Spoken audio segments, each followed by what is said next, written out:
الشكر. يا أبانا الذي في السماوات يتقدس اسمك يأتي ملكوتك تكن مشيئتك كما في السماء كذلك. كن بخريستوس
وأن يحفظ لنا وعلينا حياة قيام أبينا المطران المكرم الأنباد وكن يسقى مقام وشريك في الخدمة الرسولية أبينا الأسقف المكرم الأنبادنيان ويغفر لنا خطايانا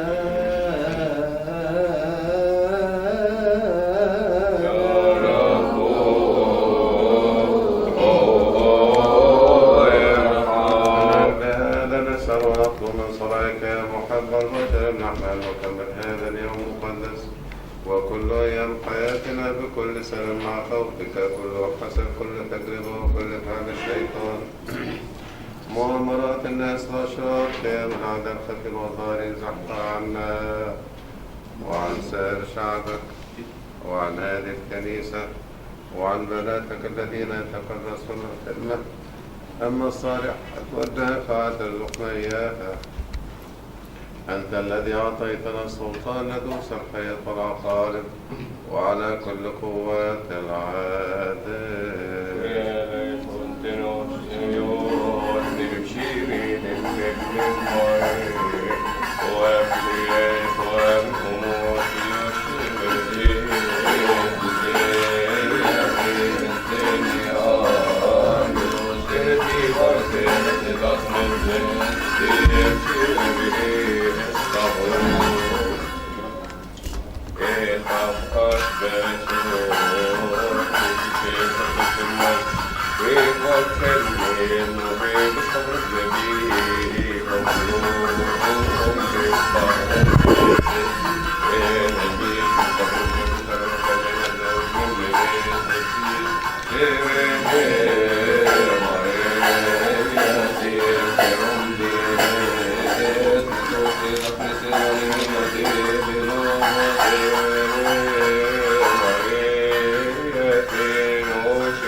كرمني إن قبلت الخدمة الرب فاثبت على البر والتقوى وأعدل نفسك التجربة وارشد قلبك محتمل أمل أذنك حب الأقوال العقل ولا تعجل وقت النواهب تنتظر بصبر ما تنتظر من الله لازمة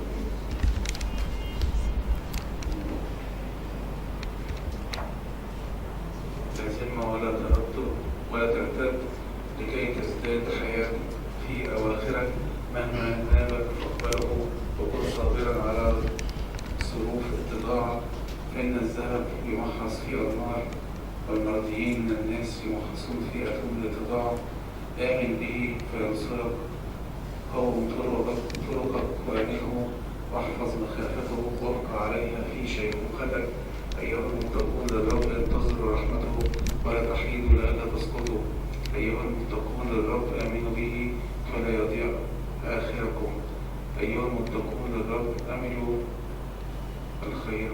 الخيرات والسرور والأمل والرحمة أيها المتقون للرب أحبوه فتستنير قلوبكم انظروا إلى الأجيال القديم وتأملوا هل توكل أحد على الرب فخزي أو ثبت في مخافته فخزل أو دعا فأهمل فإن الرب رؤوف رحيم يغفر الخطايا ويخلص في يوم الضيق ويل للقلوب الهياب وللأيدي المترقية وللخاطئ الذي يمشي في طريقين ويل للقلب المتواني إنه لا يؤمن ولذلك لا حماية له ويل لكم أيها الذي فقدوا الصبر وتركوا الطرق المستقيم ومالوا إلى طرق السوء فماذا تصنعون يوم افتقاد الرب إن المتقين للرب لا يعصون أقواله والمحبين له يحفظون طرقه إن المتقين للرب يبتغون مرضاته والمحبين له يمتلئون من الشريعة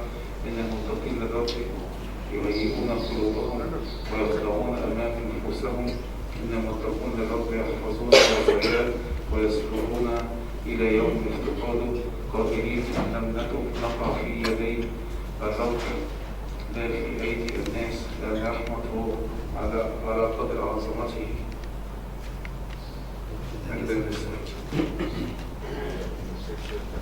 وأيضا من سفر تكوين موسى النبي بركاته جميعا آمين. وقال الرب لآدم اذهب من أرضك ومن عشيرتك ومن بيت أبيك إلى الأرض التي أريك فأجعلك أمة عظيمة وأباركك وأعظم اسمك وتكون بركة وأبارك مباركيك ولعنوك ألعنهم وتتبارك فيك جميع قبائل الأرض. فذهب أبرام كما قال له الرب وذهب معه لوط وكان أبرام ابن 75 سنة لما خرج من حران فأخذ أبرام سراي امرأته ولوط ابن أخيه وكل مقتنياتهما التي اقتنيا والنفوس التي امتلك في حران وخرجوا ليذهبوا إلى أرض كنعان. فأتوا إلى أرض كنعان واجتاز إبرام في الأرض إلى مكان شكيم إلى بلوط الكورة وكان الكنعانيون حينئذ في الأرض. ودار الرب لأبرام وقال نسلك أعطي هذه الأرض فبنى هناك مذبحا للرب الذي ظهر له ثم نقل من هناك إلى الجبل الشرقي بيت إيل ونصب خيمته وله بيت وبيت إيل من الغرب وعين من المشرق فبنى هناك مذبحا للرب ودعا باسم الرب ثم ارتحل أبرام ارتحالا متواليا نحو الجنوب بلدا للسلسلة. Amen.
تلاميذه القديسين ورسل الأطهار المكرمين قائلا إن أنبياء وأبرار كثيرين اشتهوا أن يروا ما أنتم ترون ولم يروا أن يسمعوا ما أنتم تسمعون ولم يسمعوا أما أنتم فطوبى لعيونكم لو تبصر ذلك ما تسمع فلنستحق أن نسمع ونعمل بأناجيلك المقدسة بطلبات القديسين.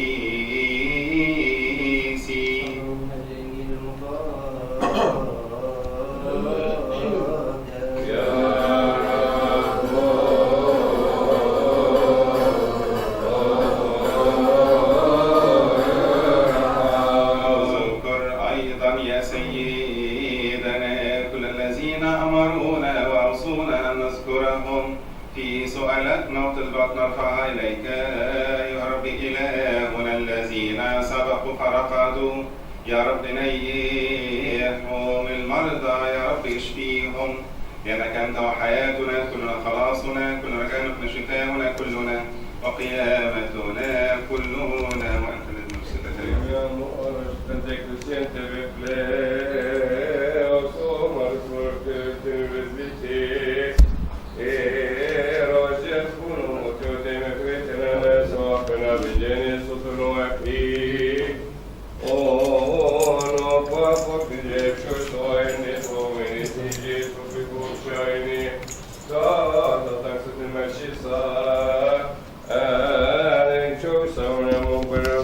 Metropolitis Avabachom Yoslim Biotanavos Avadan Yareb Shoy Safiaret Ekmat Anto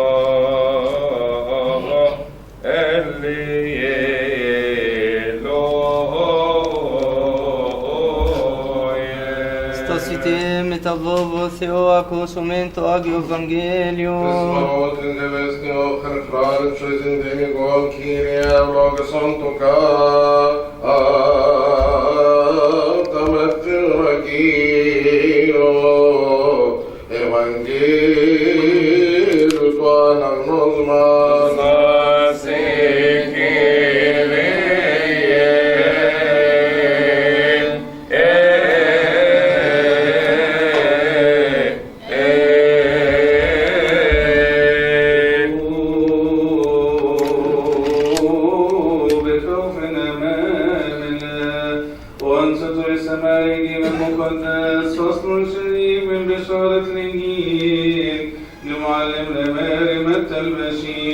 وتلميذ الطير بركاته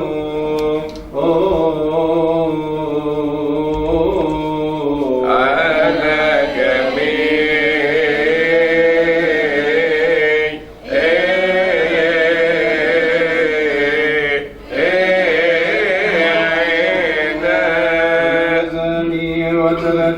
وثلاثين بنا داود النبي والملك الطيب بركاتنا جميعا آمين. يدخلن إلى الملك أنظار في أسرها جميع أقربائنا يقدمونا يبلغون بفرح والتاج يدخلون إليك للمال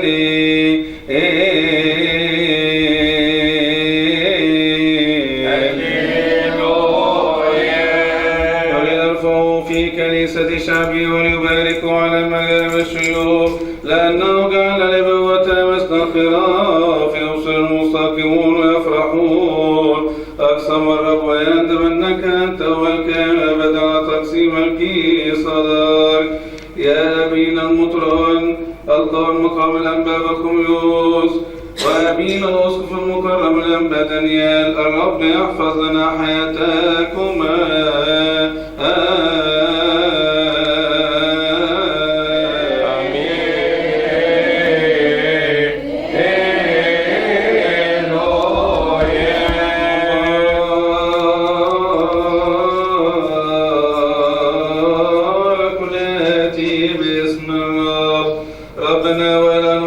وخلص نفوسنا ربنا يسوع المسيح الذي له المجد الدائم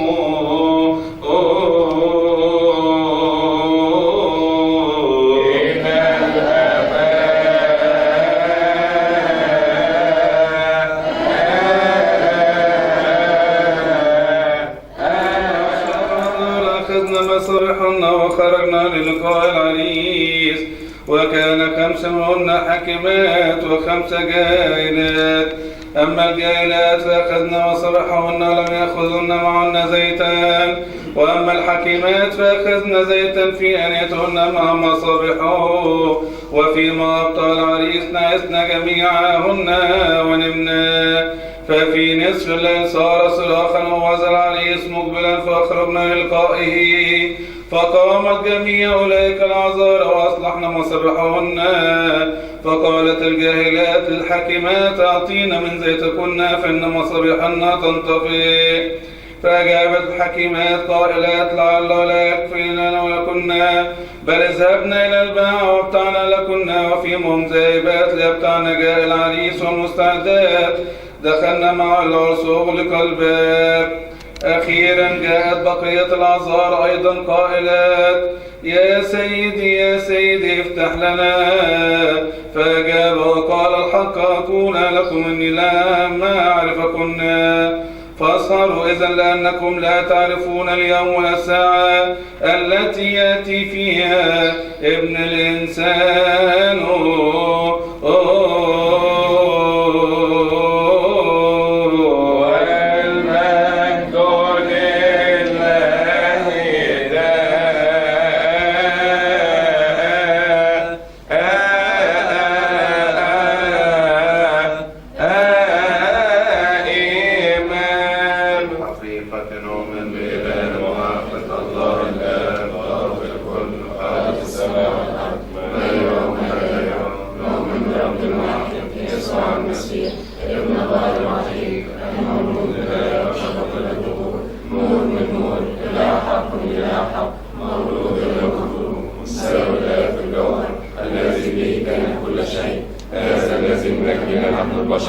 من أجل خلاصنا نزل من السماء وتجسدنا بالروح القدس ومن مريم العذراء تأنس وتصبح عنها عرفة الأصل المنتي لأنه مقبور وقام من بين الأموات في اليوم الثالث كما في الكتب وصعد إلى السماوات وجلس عن يمين أبيه وأيضا يأتي في مجده ليدين الأحياء والأموات الذي ليس الملك انقضاء. نحن نؤمن بالروح القدس الرب الموحد والسكن الآب نسجد له ونمجده مع الآب والابن ونناطق في الأنبياء وكنيسة واحدة مقدسة مع رسولين ونعترف معهم في واحدة مغفرة الخطايا.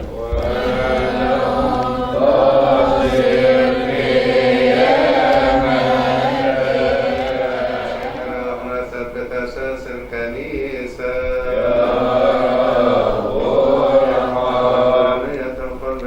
المحبة فتغاصر فينا بر الإيمان سهل لنا طريق التقوى تثبتهم والذين يرونهم ثبتهم هذا الإكليل نسكا للرهبان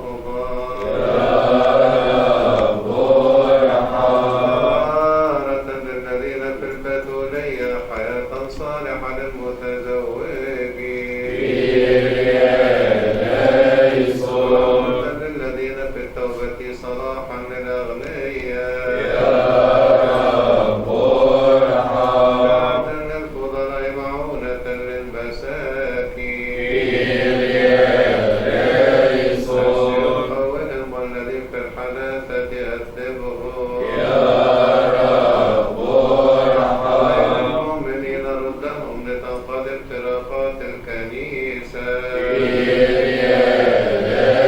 فلنتعاظم أهل البدع ونحن كلنا حسبنا في وحدانية التقوى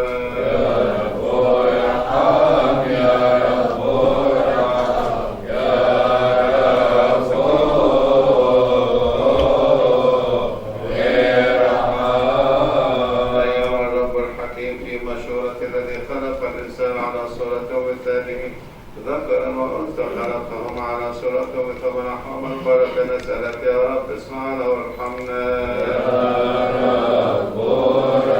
يا رب يا من منحت النبوة لمريم أخت موسى وهارون ذكورا وخلد وحل ابنة فنوئيل وسمحت أن يكون لفيلبس مبشر بنات عذارى تنبأنا نسألك يا رب اسمعنا وارحمنا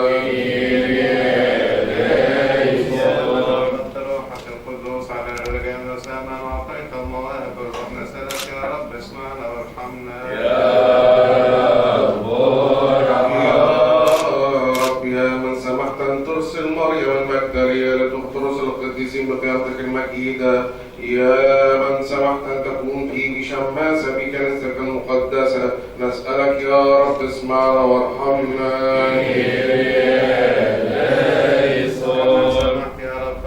اسمح أمامك اليوم أن تشترك هؤلاء في خدمتك، واجعلنا مستحقين أن نكمل هذه الخدمة بغير وقوع في دينون أمامك.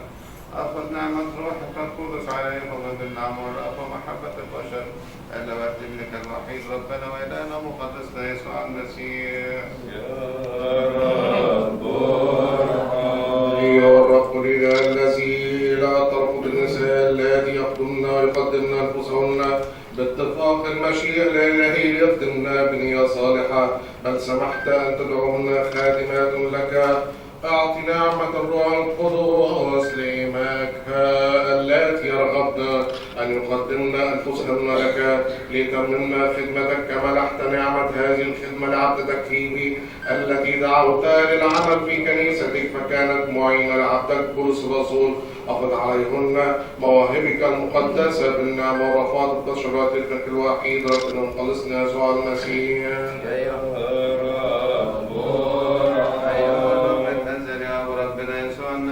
انظر الآن إلى إمائك هؤلاء اللاتي دعين لخدمة التكريس، أعطهن نعمة الروح القدس طاهرن من كل دنس الجسد والروح، لكيما باستحقاق يتممن العمل الذي تعهدت به إليك. لك المجد والسجود مع ابنك الوحيد والروح القدس إلى الأبد وإلى أبد الأبد آمين. أيها الرب يا القدوس القادر على كل شيء، يا من قدست النساء بميلاد ابنك الوحيد من العذراء القديسة مريم حسب الجسد، نسألك يا رب اسمعنا وارحمنا. يا من أعطيت نعمة الروح القدس ليس للرجال فقط وإنما للنساء أيضا، الآن يا رب انظر إلى إمائك هؤلاء ادعوهن للخدمة، أفض عليهن موهبة روحك القدس، احفظهن في الإيمان الأرثوذكسي متمما خدمتك باستمرار بلا لوم حسب مسرتك، لأن لك كل مجد وكرامة وسجود أيها الآب والابن والروح القدس الآن وكل أوان ولا ظهر الكل آمين. يا الله القدوس العليم ناظر المتواضعات، يا من اختار الضعفاء والأقوياء وقرب اللواتهن بالتضاع، ارسل يا رب نعمة روح القدوس على إمائك هؤلاء، قوهن ببرك في زعمنا بوصايا وقدمنا في بيت قدسك، كنا لك أواني مكرمة لتمجيدك، نسألك يا رب اسمعنا وارحمنا. يا رب قوة لكي يسلكنا بابتهاج حسب تعليمك التي رسمت قانون خدمتهن، هبهن يا رب روح التواضع والقوة والتسبيح والاحتمال والصبر، فإذا جعلنني وإذا حملنني لك بفرح وصبرنا على جد تكون هناك للخدمة، نسألك يا رب اسمعنا وارحمنا.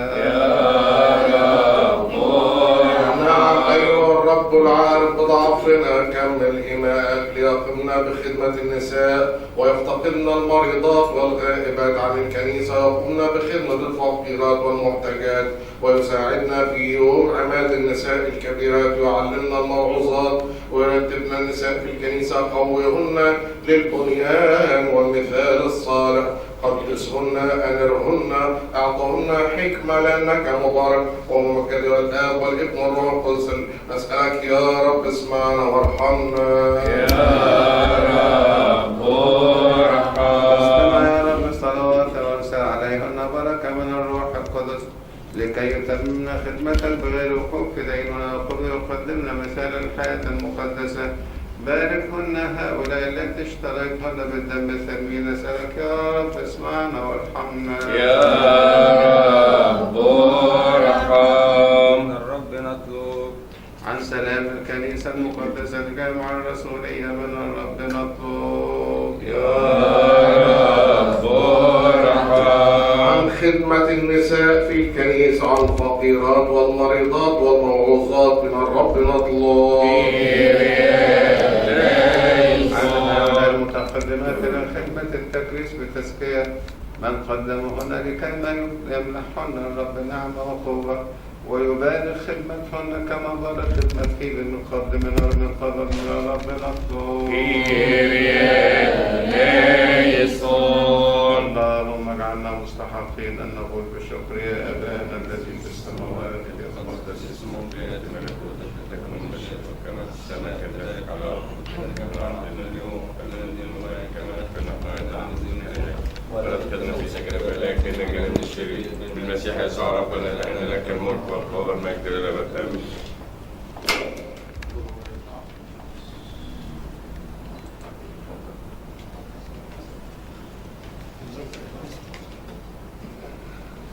أنا الضعيفة إذ ألتمس قبولي في طريق التكريس في الكنيسة القبطية الأرثوذكسية أتعهد أمام مذبح الله وأمام أبينا المطران المكرم الأنبا بخوميوس القائم مقام البطريركي وأمام نيافة الأنبا دانيال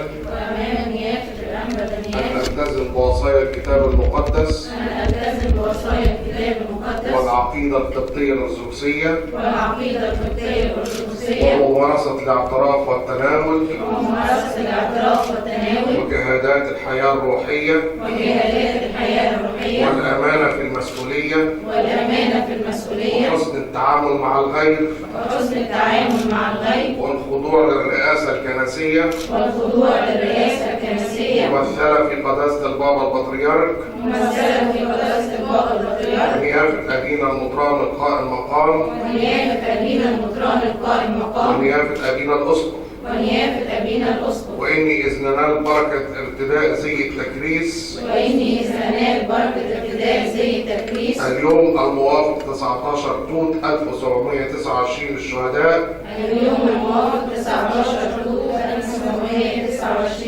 أتعهد أن يكون استمراري في ارتدائه مشروطا بالتزامي بطريقة التكريس إلى النهاية بنعمة الله. أرجو أن تصلوا من أجلي ها مطانيا علمني وباركني يا سيدي المطران الأنبا بخوميوس.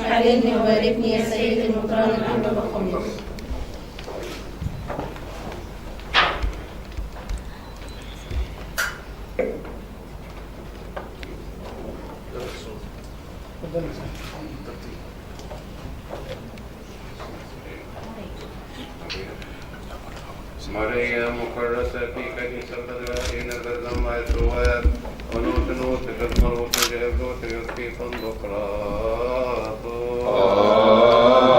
آمين مروت جاب مرغنيس يشيري صدر صدفين شوي آمين مروت جاب يخدم الثواب قربليت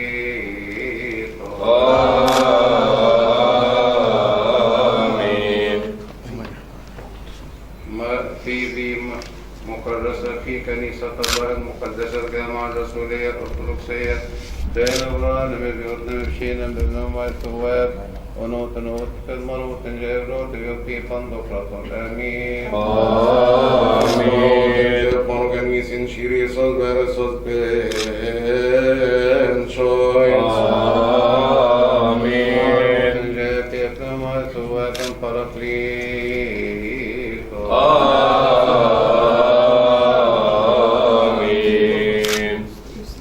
يوستينا مكرسة في كنيسة الله المقدسة الجامعة الرسولية الكنيسة الأرثوذكسية بين أوران مليون مشينا بالنوم الثواب ونوت في المروت جيبروت يلقي فندق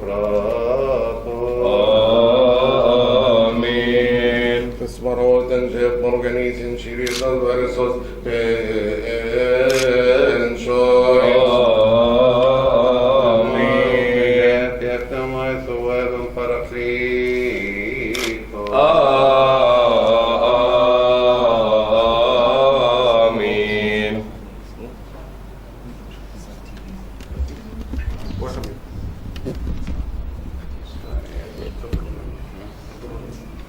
برانيا مكرسة في كنيسة الله المقدسة الجامعة الرسولية آمين. خير أبران التزمون والتجاب والتجوتي فانسقراط آمين.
المقدس الجامع الرسولية الكنيسة الأرثوذكسية خير الران الذي نبشين الدنيا ثواب ونوت في المروت جايب نوت يكفيكم دكرة الأمين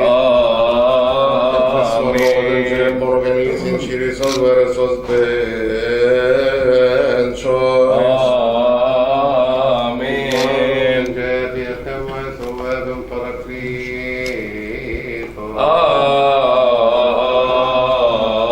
آمين الربسية مكرسة في كنيسة الله المقدس الجامع الرسولية الكنيسة الأرثوذكسية خير ببيوت نبشين بالنماء ثواب ونوت في المروت جايب نوت يكفيكم دكرة الأمين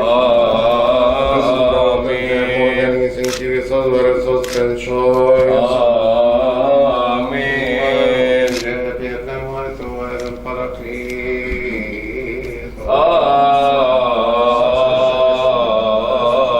آمين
أعلمنا أيتها البنات المباركات أن الرب قد اختارهن لخدمة التكريس في الكنيسة المقدسة.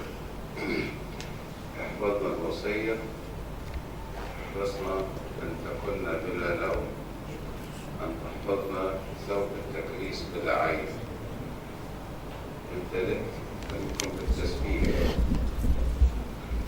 وكونوا دائما في ملء النعمة وصفة الأسرار المقدسة، اسلكنا في الطاعة لأبيكن الأسقف ولمن يرشدكن في طريق الله، احفظنا تماما في العقيدة للخدمة التي يمنكم عليهن من قبل الكنيسة، وليكن الرب القوة لنعمل فيه، ويحسبكن مع العذارى الحاكمات عرائس المسيح أبو بكر.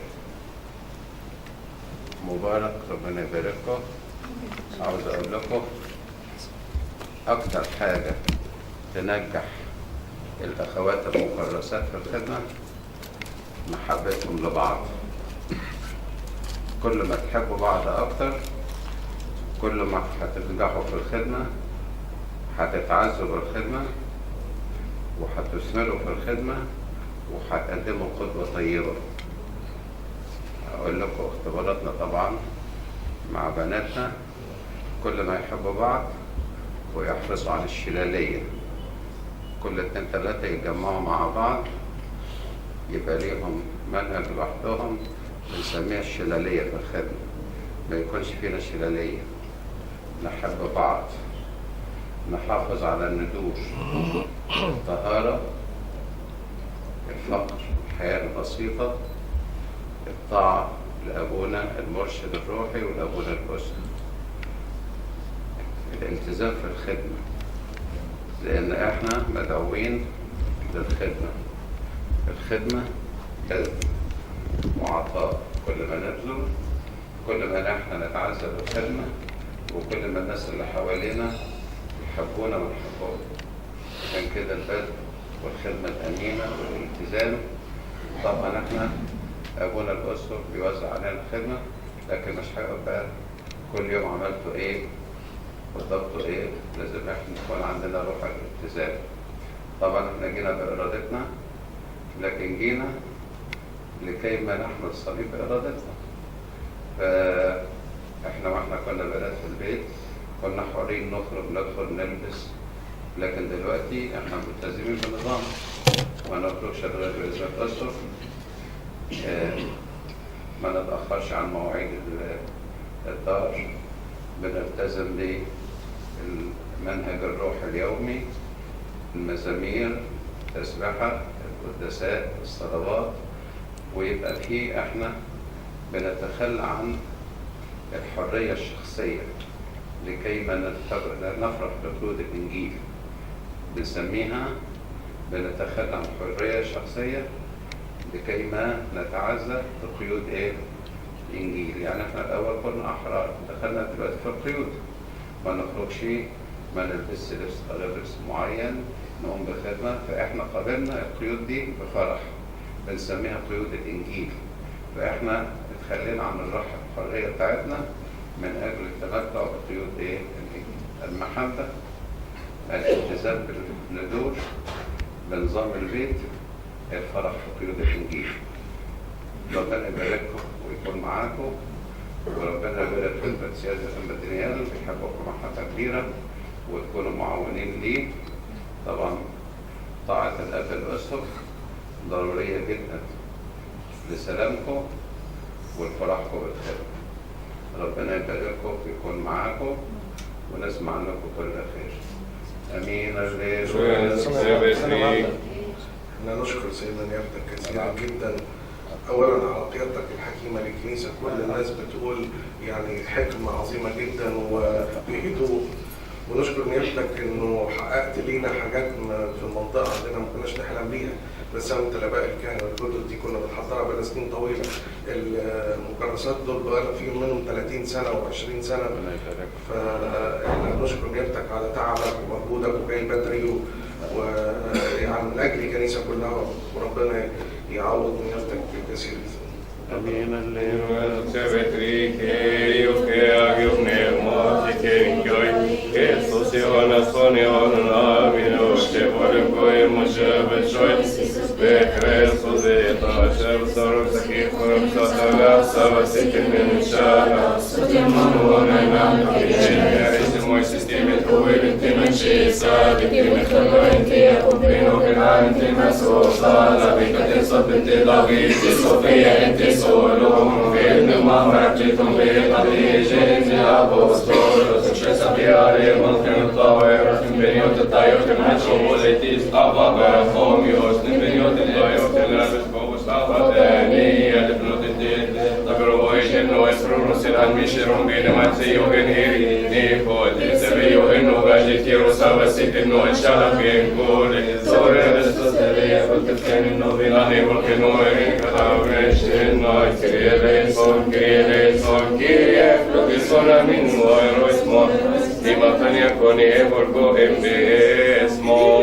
الله يترأف علينا ويباركنا ويتوجه علينا وارحمنا يا رب. طل شعبك، بارك مراتك، أرعاهم وارفعهم إلى الأبد بإشارة الصليب المحيي، وتبارك خدمة بناتك في تكريس حياتهم ليك، لكي ما يكونوا بركة لكل من يخدمونهم، ويكونوا هم أيضا على إسليك. تفرح ببتوليتهم، تفرح بخدمتهم، تفرح باتباعهم، تفرح بمحبتهم لبعض، تفرح بأنهم يدرسوا الصليب من أجلك، تفرح لكي ما يعيشوا ليك. احفظ حياتهم نقية وطاهرة، حقق لهم كل اشتياقات قلوبهم في خلاص نفوسهم ونفوس الذين يخدمونهم. بالسؤال عن الطلبات التي تصنع عنا كل حين، وأنت القديسة الطاهرة مريم، والأربعة المنيرين بخير وغير ورطيب وسوريان، والأربعة العشر القسيس والشرابين والسراخين كافة الطغمات السمائية، بركة رؤساء الآباء والأنبياء والرسل والشهداء والمبشرين والإنجيل وجميع البشر جميع الأعضاء الحكيم. بركة ملك هذا اليوم، بركة الصليب المقدس الذي مخلصنا الصالح، وبركة الشهيد ملك الشفيع ذي البيعة، بركة القديسة الطاهرة مريم ويتوفنا، بركتهم مقدسة ونعمتهم، قوتهم، هبتهم، محبتهم، معونتهم تكون مع الأبد. أمين. بكريستوس بنوتي. آمين. اللهم اجعلنا مستحقين أن نقول بالشكر يا أبانا الذي في السماوات. تقدس اسمك، ليأتي ملكوتك، لتكن مشيئتك كما في السماء كذلك على الأرض. خبزنا كفافنا أعطينا اليوم، واغفر لنا ذنوبنا كما نغفر نحن أيضا للمذنبين إلينا، ولا تدخلنا في تجربة لكن نجينا من الشرير، بالمسيح يسوع ربنا، لأن لك الملك والله والمجد ونعمة الابن الوحيد، شريعة وموضوع عطية الروح القدس تكون معكم وتبارككم. امضوا بسلام. سلام الرب مع مبارك.